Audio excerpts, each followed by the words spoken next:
Alright, so I am going to be showing you roughly how you can go from America in 1836 to America in the 1860s. I will not be playing a full length, however, I will be explaining the somewhat basic understanding of the economy in Victoria 3. So, first off, what you're going to want to do, and this isn't just for America, this is for any nation, but I've picked America as I think it's the economically the best nation to play as. But what you're going to want to do is you're going to want to try and unlock the different mining methods as quick as possible, or at least that's what I like to do. Then you can try and go for ones that allow you to build more construction sectors in the same state, or you can just continue with different production methods. I like to do the order of water tube boiler and then modern sewage. So that's how I'm going to set it up. Now, what I like to do is government wages to the max so I can get the most out of my degrees. I'm going to put some green grass campaigns in these, and then I'm going to put two manufacturing industries in these two states. I like Pennsylvania the most, however, it's completely up to you. Due to the new patches making it so SOL allows pop growth, like the lower it is up to a certain level, I'm going to put my taxes too high, but not too very high, as that will actually kill my people. Um, what I like to do is start off by gauging, okay, I have 56,000 in income, so I'm going to build 10 construction sectors. Now, what that will do is that will build 10, each one requiring this amount of goods. So I can take that and say, all right, that will require 500 iron, that will require 400 wood, 200 cloth, and 100 tools. So I'm going to look at the current price of tools. I'm going to say, okay, well, I've got plus 37, each one produces 80. So I'm going to build one tools. However, for each tools, I need some logging. So I'm going to build some more logging first. Two, well, that's going to add some more tools. So let's say that, but each tools use steel and wood. So we need to build steel as well. And this is the kind of input of goods chains. So each building will provide a good, which then likely either another building or another service, whether that be construction or people, will consume. So for the tooling, I'm going to build three. Now, for the iron, the steel and the construction sectors will be using iron, so I'm going to add a good 15. For the coal, the steel mills will be using some, so I want to add two. Now I'm going to add an extra two logging camps, because logging camps are the best building in the game for construction efficiency. And wood will more or less always be profitable unless you're like Russia and you max out all your wood. Now, after that, I'm just going to assign my interests to the regions that concern America, and I'm going to set up a basic outlook. I'm not going to go too in depth with the name or the emblem. I'm just going to kind of randomize until I get something cool looking. Yeah, that looks fine enough. I'm going to do Trade League. I like external, however, it's completely up to you if you want to do a dominating the world market or just complete isolationist like internal trading. It's completely up to you. This one is better for if you have a large portion of the world in your market, and this one is better if you're trying to become an export market. So after that, I would let these buildings construct, and now I'll explain while these are constructing normally the second phase of the Victoria 3 economy. So after you've built the construction sectors and you've reached a point where all the goods that the construction sectors need are being fulfilled, whether it be on iron frame or steel frame, you can then start to do the SOL maxing part of the economy. Now, what this will do is building buildings such as textile mills, furniture, and food. Those are the main buildings that provide more efficient goods for pops to consume for their clothing, their furniture, and their food needs. And your pops will buy them. Also, for this decision, it's 2.1. It's much better. So what these buildings will do is they'll provide the goods that increase your pop's SOL. However, you cannot build these unless you have a basic economy set up through the construction. Because think about it this way: if you build 10 textile mills in Pennsylvania, if no one besides the people working in these textile mills have jobs, there's not going to be anyone to buy the textile mills. However, there's always going to be someone to buy these because your construction sectors will buy them. So, by building this construction industry first, you then open yourself up to having lots of high earners in a state where you can then build these SOL goods.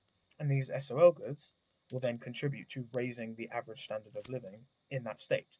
And you know what the average standard of living does? Yep, it makes your people live better. But it also can raise the amount of wages. I like to get rid of that company because I don't particularly like it, but it's up to you. I like to report this one. However, the difference between having a high standard of living at the top and at the bottom is high standard of living at the top will likely mean your richer people are richer and can contribute more to. Oh, it doesn't have taxes because I don't have proportional yet, but it'll mean you have to pay dividends taxes, which will greatly increase your income later when you get to the second or the third economic loop stage. It won't really help in the first construction-based one, but it will help more when you have much more large amounts of privatized buildings. So when your lower classes have a higher standard of living, what that will basically allow you to do is have higher wages in every single building, which will mean more money going into the people, which will then turn mean those people are buying more goods from the rest of the state, which then in turn makes more jobs available, and so on. And that becomes the second loop, just building SOL goods, which then cause jobs, and higher standard of living, which then causes more money and then more jobs, and so on. Now, this is, I would suggest that you do the construction loop from around the start of the game to the 40s, maybe 50s, maybe early 60s, depending on if you've been unlucky with how the game has gone. But I would say don't push it too far. The second SOL loop, I would say do that from maybe the late 50s onto about the 70s or 80s. Maybe if you have a big population such as China, you can do that till the end of the game. But for most GPs, you'll eventually start running out of population in around the 80s or 90s, and then you'll have to use these things called labor-saving PMs, and PM means production method. And what it will allow you to do is it will allow you to give in goods like coals, engine, and eventually electricity, and also sometimes transport, in order for removing the amount of people needed to work in a building. So let's look at this, for example. On this one, it will employ 5,000 people. It will employ 500 architects. It will employ 3,500 laborers, 500 mechanists, and 500 shopkeepers. Now, the engineers, the shopkeepers, and the mechanists are likely to be the richer out of the four because they are more specialized, but it does mean they require qualifications, but that's a whole other rabbit hole. Laborers will make up the bulk of your employment. But if you start running out of people and you have reached the point where you actually have no one left to work in buildings if there's empty spaces, what you can do is, in order to make space for the more educated jobs, which will then earn more, you can replace some of these workers with coal. And what that will allow is, see, minus 1.5k. So that'll be 1,500 less people what needed to work in this building to produce the same amount of goods.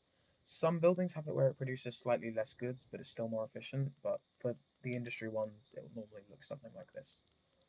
Now, the third loop, and that's probably when you've run out of pops and you're using those PMs, is if you're a nation like America, Prussia, Russia, France, or the UK, where you're in Europe, so you've got pretty good tech, but you probably are running out of people soon. You can go to nations in Africa, in Asia, or even China is a big fish if you can, and either get treaty ports, which are these little things here, which allow you to trade in their economy using trade centers, tariff free. And trade centers basically work by looking at the price of something on a world market and then looking at the price in the state it's in. And if it's cheaper on the world market, it will try and buy it and sell it in the state it's in. And if it's more expensive on the world market, it will try and buy it from the state and sell it to the world market. But what treaty ports allow you to do is avoid any tariffs that a country has put in place. So it's a really good way to make a lot of money sometimes. Now, what you could try and do is get China into your market by using either a power block or making them your subject. Now, that would be very hard, but normally people do it with nations like Siam, Dainam, and the little kind of smaller nations, but with decent populations around here. So basically, yeah, that's the third loop. Try and get more customers. Now, if you know a lot about history, you'll know that America, after World War II, was one of the only nations not fully destroyed from the dominant old powers. That is how they became the dominant power. If anyone tells you it's through, oh well, the genius of engineering, no, they're just lying. It was because America had factories that weren't bombed, and they were able to sell their manufactured good in massive amounts to all the war-torn countries in Europe, which then made them massive. So while Trump gets annoyed at China for doing that, just know America was doing the exact same stuff, and that's how they got as rich as they are. But anyway, going away from the political talks, the third loop is trying to get more customers to sell to. And so whether it be colonies and you trying to get them to extract raw resources so you can prioritize your population working in the richer urban buildings, or whether it be them extracting agriculture, whether it be grain or tobacco or sugar. It's a good late game method of just trying to get more consumers to buy your goods, to raise the price, to allow more money to be made from your buildings.